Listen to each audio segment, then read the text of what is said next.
Hello friends, எல்லாருக்கும் வணக்கம். இன்றைக்கி நாம் சேலத்துலேருந்து பெங்களூருக்கு ஃப்ளைட்டில் ஃபஸ்ட் டைம் போகலாம் அப்படின்ட்டு டிக்கெட் புக் பண்ணிட்டோம். நாம் புக் பண்ண ஏர்லைன்ஸ் வந்து அலைன்ஸ் ஏர்லைன்ஸில் டிக்கெட் புக் பண்ணியிருந்தோம். டிக்கெட்டோட ப்ரைஸ் ரூ. 700.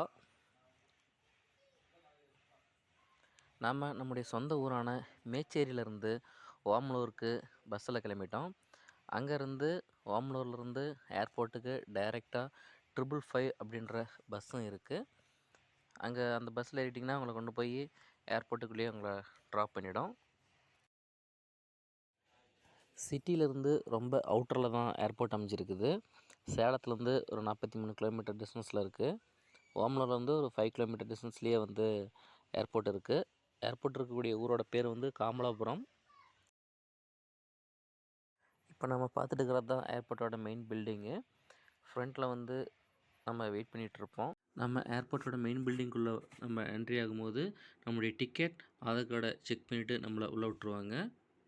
நாம் உள்ளே வந்துட்டு போர்டிங் பாக்ஸ் வாங்கிறதுக்கு முன்னாடி வந்து நம்முடைய லக்கேஜை ஸ்கேன் பண்ணுவாங்க. 7 கேஜிக்குள்ளே இருந்துச்சுன்னா அதை நாம் நம்மளுடைய கேபினில் வச்சுக்கலாம். 7 கேஜிக்கு மேலே இருக்கக்கூடிய ட்ராலி, பெரிய பேக் எல்லாத்தையுமே அங்கே ஸ்கேன் பண்ணுவாங்க. அப்புறம் நம்ம வந்து போர்டிங் பாஸ் வாங்கிட்டு மெயின் ஹாலுக்குள்ளே என்ட்ரி ஆகிறோம். மெயின் ஹாலுக்குள்ளே எகைன் இன்னொரு டைம் எல்லாமே ஸ்கேன் பண்ணுவாங்க. செக்கிங்லாம் கம்ப்ளீட் பண்ணதுக்கப்புறம் நம்ம போகக்கூடிய ஃப்ளைட் வந்ததும் டிக்கெட் வைஸ் நம்மளை கூப்பிடுவாங்க. 0 to 10, 10 to 20 இப்படி கூப்பிடுவாங்க. நாங்கள் போகும்போது வந்து எந்த ஃப்ளைட்டுமே இல்லை, ஒரே ஒரு ஃப்ளைட் மட்டும்தான் இருந்தது. நம்ம முன்னாடியே சொல்லியிருந்தோம் ஏர்போர்ட் வந்து சின்ன ஏர்போர்ட் தான் அப்படின்னு. டோட்டலாக நாங்கள் எத்தனை பேர் போனோம் அப்படின்னா ஃப்ளைட்டில் வெறும் 7 பேர் தான் போனோங்க. ஃப்ளைட் அட்டெண்டர் 2 பேர், பைலட் ஒருத்தர், 10 பேர் தான் போனாங்க. நான் கூட பயங்கரமான கூட்டம்லாம் வரும் அப்படின்னு நினச்சிட்டு இருந்தேன். அங்கே போய் பார்த்தா நிலைமையே தலைகீழாக இருந்துச்சு. ஒரு வழியாக அப்படியே நாங்கள் இப்போ ஃப்ளைட்டில் ஏற போகிறோம்.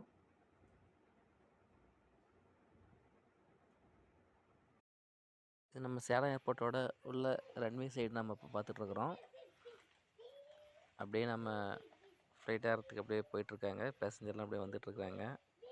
நான் கூட பயங்கரமான கூட்டம் வரும் அப்படின்னு நினச்சிட்டு இருந்தேன். போர்டிங் பாஸை காட்டினதும் அங்கே செக் பண்ணிவிட்டு நம்மளை உள்ள விட்ருவாங்க. ஃப்ளைட்டுக்குள்ளே ஏறினதும் ஒரு வாட்டர் பாட்டில் தருவாங்க.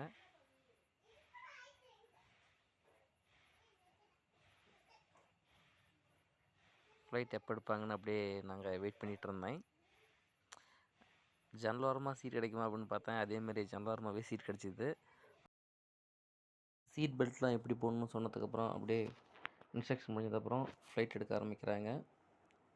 ஆரம்பித்து கொஞ்சம் நேரம் கழித்து அப்படியே ஸ்லோவாக மூவ் ஆக ஆரம்பிக்குது. ஃப்ளைட்டு ஸ்பீட் எடுத்து அப்படியே டேக்கப் ஆகும்போது அப்படியே ஒரு மாதிரி ஷேக் ஆகி அப்படியே ரொம்ப அள்ளு விட்டுருச்சு. ஃபஸ்ட் டைம் அப்படிங்கிறதுனால அப்படி இருக்கும் அப்படின்னு சொன்னாங்க. அதுக்கப்புறம் கொஞ்சம் மேலே ஏறி போனதுக்கப்புறம் கொஞ்சம் ஸ்டெபிள் ஆனதுக்கப்புறம் தான் நானும் கொஞ்சம் நார்மலானேன். அப்படியே மேகங்களுக்கு மேலே ஃபஸ்ட் டைம் அப்படியே பார்த்துட்டு கீழே அப்படியே பார்க்கும்போது நம்ம இப்போ எங்கே போயிட்டுருக்குறோம், நம்ம வீடு எங்கேயோ தெரியுமா, நம்ம ஊர் எங்கேயோ தெரியுமா அப்படின்னு அப்படியே பார்த்துட்டு அப்படியே போயிட்டுருந்தோம். நம்ம ஃப்ளைட் டேக்கப் பண்ணது வந்து 3:20க்கு. நம்மளை கொண்டு போய் 4 மணிக்கெலாம் நம்ம லேண்ட் ஆகிட்டோம். லேண்ட் ஆனதுக்கப்புறம் நம்மளை கொண்டு போய் டெர்மினல் 2ஓட என்ட்ரன்ஸில் ட்ராப் பண்ணுறதுக்கு பஸ் வந்துடுச்சு. 6 பேர் என்னோட சேர்த்து 7 பேர் தான் நம்ம ட்ராவல் பண்ணியிருந்தோம் அந்த ஃப்ளைட்டில்.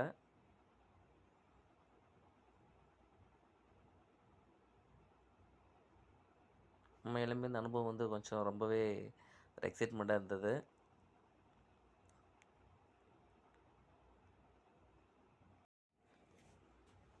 ரன்வேலேருந்து அப்படியே வெளியே போகும்போது நிறைய ஃப்ளைட் வந்து டேக்கப் போகிறதுக்கு நின்றுட்டு இருந்தது. அது அப்படியே பஸ்ஸில் போகும்போது அப்படியே பார்த்துட்டே போயிட்டு இருந்தேங்க.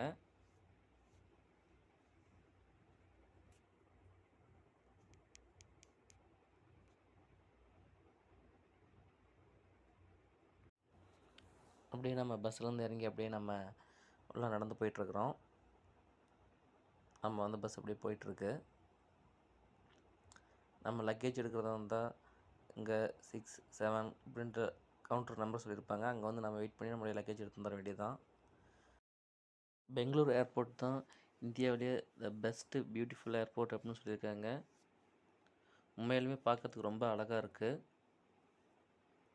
இன்டீரியர் ஒர்க்லாம் செம்மையா இருக்கு.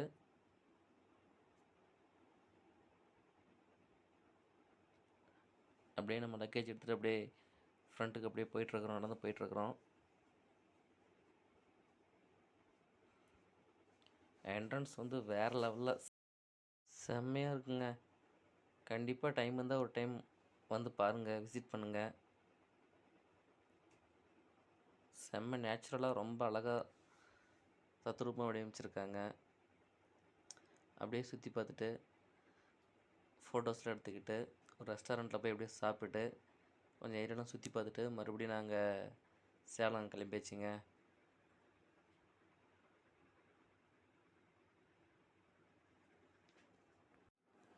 நாம் மறுபடியும் இன்னொரு ட்ரிப்பில் நம்ம மீட் பண்ணலாங்க. ஓகே, டாடா பாய்.